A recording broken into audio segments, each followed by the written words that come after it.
Hello guys, അപ്പോൾ എല്ലാവർക്കും നമ്മുടെ മറ്റൊരു വീഡിയോയിലേക്ക് വീണ്ടും സ്വാഗതം. നമ്മൾ കഴിഞ്ഞ വീഡിയോ പറഞ്ഞായിരുന്നല്ലോ നമ്മുടെ പശുക്കൾക്കെല്ലാം തൈലേറിയാണെന്ന്. നമ്മളപ്പോൾ ബ്ലഡിൻ്റെ സാമ്പിൾ കൊടുത്ത് നമ്മൾ ടെസ്റ്റ് ചെയ്ത് കഴിഞ്ഞപ്പോൾ എല്ലാവർക്കും 3+ഉം 2+ഉം തൈലേറി ഉണ്ടല്ലേ.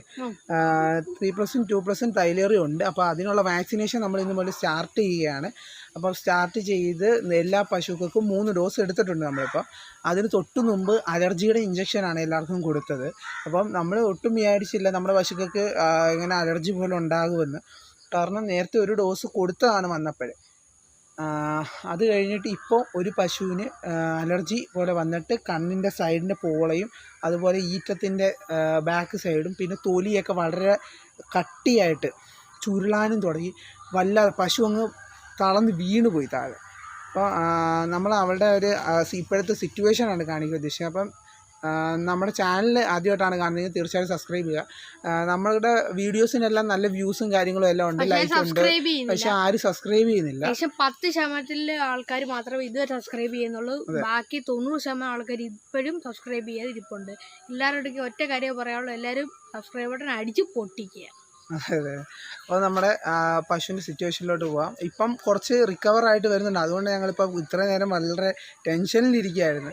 അതുകൊണ്ടാണ് ഇത്ര നേരം വീഡിയോ ഇടാൻ വൈകിയത്. ഞങ്ങൾ ആ വീഴുന്ന വീഡിയോസൊന്നും എടുത്തില്ല. കാരണം എന്ന് പറഞ്ഞാൽ ഞങ്ങൾ അത്ര ടെൻഷൻ നിൽക്കുക. പിന്നെ ഇപ്പം അത് കഴിഞ്ഞപ്പോഴാണ് ഇതുപോലെ ആർക്കെങ്കിലും ഇൻഫോർമേറ്റീവ് ആകുമല്ലോ എന്ന് വിചാരിച്ചിട്ടാണ് ഇപ്പോൾ വീഡിയോ ഇടുന്നത്. അപ്പോൾ നമ്മുടെ വീഡിയോസ് ഇഷ്ടപ്പെട്ടാൽ തീർച്ചയായിട്ടും ലൈക്ക് ചെയ്യുക. അപ്പോൾ നമുക്ക് വീഡിയോയിലേക്ക് പോകാം. തൈലേറിയാസിസ് ഉള്ള ഒരു പശുവിന് സുബിയോൻ്റെ വാക്സിൻ എടുത്തതിന് ശേഷമുള്ള സ്ഥിതിയാണിത്. ഇത് ചില പശുക്കളിലൊക്കെ ഇതുപോലെ അലർജിക്ക് റിയാക്ഷൻസ് ഉണ്ടാകുന്നതായിരിക്കും. ഇത് കണ്ടോ, സുബിയോൺ എടുത്തതിന് ശേഷം ഇതിൻ്റെ കണ്ണ് നീര് വെച്ചിരിക്കുക, ബൾജ് ചെയ്ത് നിൽക്കും പുറത്തോട്ട്. അതുപോലെ ദേഹത്ത് തൊലികളൊക്കെ ഇങ്ങനെ ചുരുണ്ടുകൂടി, എന്ന് വെച്ചാൽ ഇച്ചിരി കട്ടിയായിട്ട് ചുരുണ്ടുകൂടി. അതുമാത്രമല്ല ആടയൊക്കെ ഇതുപോലെ ചുമക്കുകയും കുളമ്പിൻ്റെ ഈ ഭാഗവും ചുമക്കുന്ന അങ്ങോട്ട് ചുമന്ന് കിടക്കുന്നതാണ്.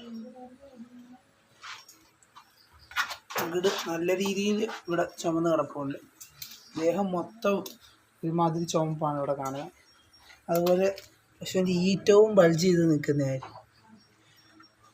സുബിയോൻ്റെ ഇഞ്ചക്ഷനാണ് നമുക്കിപ്പോൾ തൈലേറിയയ്ക്ക് ഇവിടെ കൊടുത്തേക്കുന്നത്. അതിൻ്റെ കൂടെ അലർജിയുടെ ഇഞ്ചക്ഷൻ കൊടുക്കും. അങ്ങനെ ബൾജ് ചെയ്യുമെന്നും പറഞ്ഞ് പേടിക്കേണ്ട ആവശ്യമൊന്നുമില്ല. അലർജിയുടെ ഇഞ്ചക്ഷൻ ആദ്യമേ നമ്മൾ കൊടുത്തിട്ട് വേണം സുബിയോൺ കൊടുക്കാൻ വേണ്ടിയിട്ട്.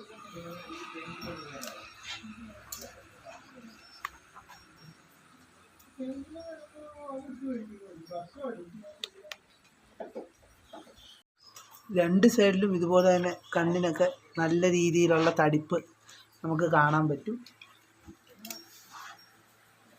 അതുപോലെ തന്നെ ഇവക്കും ഇന്ന് നമ്മൾ സുബിയോണിൻ്റെ ഫസ്റ്റ് വാക്സിനേഷൻ കഴിഞ്ഞു. അപ്പം അവളുടെ സിറ്റുവേഷൻ ഇങ്ങനെയൊക്കെയാണ് കാര്യങ്ങൾ. ഇപ്പം കുറച്ച് റിക്കവറായി വരുന്നുണ്ട്. ഇപ്പോൾ അവൾ എണ്ണീറ്റ് നിൽക്കുകയാണ്. നമ്മൾ വീഡിയോ എടുത്തിട്ട് ഇങ്ങോട്ട് മാറിയപ്പോഴത്തേക്ക് അവൾ എണ്ണീറ്റ് നിൽക്കുന്നുണ്ട്. നമ്മുടെ വീഡിയോ തീർച്ചയായിട്ടും നിങ്ങൾക്ക് ഇൻഫോർമേറ്റീവ് ആയിട്ടുണ്ടെന്ന് കരുതുന്നു. അപ്പം നിങ്ങൾ തൈലേറിയയുടെ വാക്സിനേഷനായി സുബിയോൺ എടുക്കുന്നതിന് മുമ്പ് അലർജിയുടെ ഇഞ്ചക്ഷൻ എടുക്കാൻ ശ്രദ്ധിക്കുക. അതിനൊപ്പം തന്നെ ഏതെങ്കിലും ഒരു ഡോക്ടർമാർ കുറച്ച് നേരമെങ്കിലും ഈ സുബിയോണിനുള്ള വാക്സിനേഷൻ എടുത്തു കഴിഞ്ഞിട്ടൊന്ന് വെയിറ്റ് ചെയ്യാൻ ശ്രമിക്കുക. കാരണം പശുക്കൾക്ക് എന്തെങ്കിലും അലർജി റിയാക്ഷൻസ് ഉണ്ടെങ്കിൽ വേറെ വല്ല മെഡിസിൻ ചെയ്യാൻ വേണ്ടിയിട്ടൊന്ന് വെയിറ്റ് ചെയ്യാൻ ശ്രമിക്കുക. അപ്പോൾ ഇങ്ങനെയൊക്കെയാണ്. അങ്ങനെ വലിയ പേടിക്കാനുള്ള കാര്യങ്ങളൊന്നും ഇല്ല. ഞങ്ങൾ ആദ്യമേ ടെൻഷനായി പോയി. എന്നിട്ട് തന്നെ പേടിക്കാനുള്ള കാര്യങ്ങളൊന്നുമില്ല. നമ്മുടെ ചാനൽ ആദ്യമായിട്ടാണ് കാണുന്നതെങ്കിൽ തീർച്ചയായും സബ്സ്ക്രൈബ് ചെയ്യാൻ മറക്കരുത്. അപ്പോൾ നമ്മൾ മറ്റൊരു ഇൻഫോർമേറ്റീവ് ആയിട്ടുള്ള വീഡിയോയും അതുപോലെ തന്നെ നമ്മുടെ ചാനലിലെ വ്ളോഗിങ് വീഡിയോസുമായിട്ട് ഇനിയും വരുന്നതായിരിക്കും. ഇതുപോലുള്ള ഉപയോഗപ്രദമായ വീഡിയോസ് ഇനിയും കിട്ടാനായി നമ്മുടെ ചാനലൊന്ന് സബ്സ്ക്രൈബ് ചെയ്യുക. അതിൻ്റെ അപ്പുറത്തുള്ള ബെല്ലൈക്കൺ കൂടി അമർത്തി ഞങ്ങളുടെ വീഡിയോസ് എല്ലാം നോട്ടിഫിക്കേഷൻ ആയിട്ട് ലഭിക്കുന്നതായിരിക്കും. അപ്പോൾ ഓക്കെ, ബൈ.